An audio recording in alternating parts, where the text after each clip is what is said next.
Hi, I'm Ray Kelly with Minuteman Empire Automation Systems, and today we're going to talk about how to calibrate and align your robot for vision-guided robotic application using Zebra's Design Assistant software.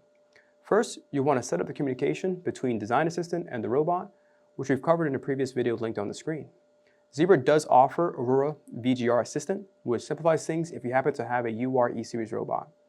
For other robots, the steps in this video will be applicable and help guide you through that process. In our case, we're using an ABB CRB 15000. I'm going to switch over to my screen and show you our flowchart in Design Assistant. At the top of my flowchart, you'll see the COM reader and writer. This is us getting information from a robot and sending information to the robot. We need to get information about which way I want to go down these paths. So on the right side, I have my camera step, a circle finder, a rectangle finder. On the left side of my calibration. And I want to focus on that. So you'll see here right now the case value is 2. I need to make sure it's a value of 1, so I go this way down my tree. So I'm going to use Robot Studio, an ABB product, to change my product type from a 2 to a 1. And now that's set. If I go back to my switch statement and I reread this, and let's select here and step. That value is now 1. So that will let us go down this tree. Inside of Robot Auto Calibration, you'll see a couple of steps. The first one being a for loop. I want to do this loop at least 5 times, and that's to help us align the robot system with the camera system in a robust manner. So trying to really fill out that field of view is helpful to handle any fisheye lens, and to make sure that the 0 coordinate system of the robot and the camera are aligned. The first step here is camera. We're going to take a picture. The next step is to read the values from the robot. So we're actually sending over the X, Y values from the robot into DA so they can use that to get that alignment. I'm using a generic circle finder to find my calibration puck, but you can use model finder, rectangle finder, whatever tools in the system to sort of find that object you're calibrating with. Once we're done finding the object, I want to store those values about that object. Where is the X and Y of the pixels of the object? I want to put them into an array. And I also want to store the values from my robot into an array. So that's what these steps are doing here. I'm going to let the robot know using the outCamX value what the current loop count is, just so it knows that the camera is done doing its storing.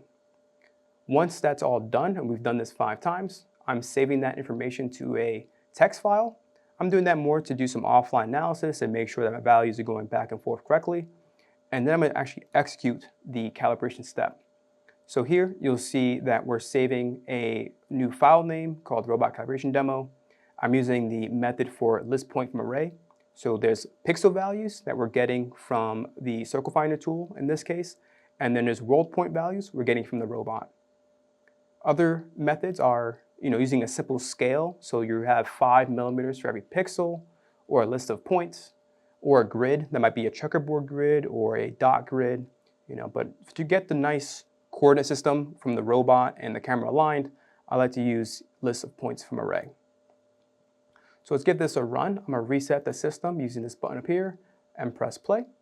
I should see it hang right here, waiting for a trigger from the robot.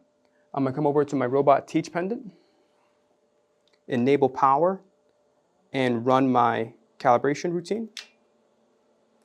Robot's going up, coming over, and as I pick up that puck,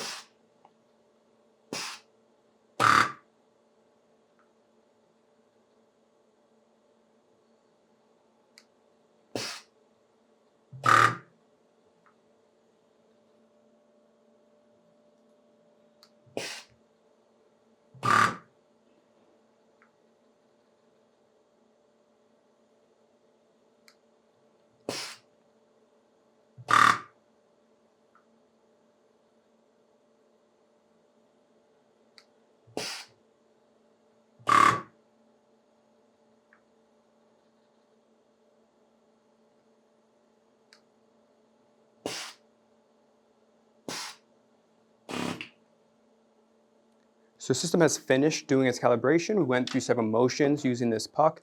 This could be any object really, something that's predetermined so that when we go looking for that location, again in our case circle finder, we know what we're looking for. And like that, we can have that done automatically. You can have that redone every certain number of cycles or just do it once at the time of commissioning. but having that available makes it a little bit easier for the end user. So I'm going to reset this program, go back to the beginning, and get ready for my next step. I want to pick up some glass to demonstrate the functionality. So let's just move some of these into the robot's field of view, maybe a little bit there. And when you go into your main flowchart and you go to your camera step, we're going to make sure you have that calibration value selected on the camera. So the system knows to use this file that we just updated and store it there. If you're curious about your options, you can hit the drop-down menu and you can see here we have other calibration files selected. You can also go on to the camera directly, and let's refresh this here. Under Tools, Define Calibration, you'll find a list of them. So here we look for today's dates, and right around here, right? So I'm gonna run my robot again to pick up this piece of glass.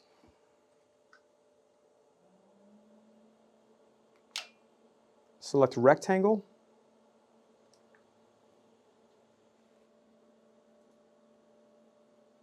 And let's press play. And so there you see it found that glass. Now I found that piece of glass there, so I'm placing a little grip station. And that's really the end. So we're able to find the X and Y value of that piece of glass. We also found the rotation values, and we were able to send that over using that Ethernet IP communication that we had earlier. So we're going to do another step here, which is multiply by 1,000, and that just helps scale those decimal values back into an integer so that our robot is able to see the information. So here on the robot, you should have seen that, but it reset because I ran it again. All right. This concludes the process of calibrating and aligning a robot and camera using DA, Design Assistant.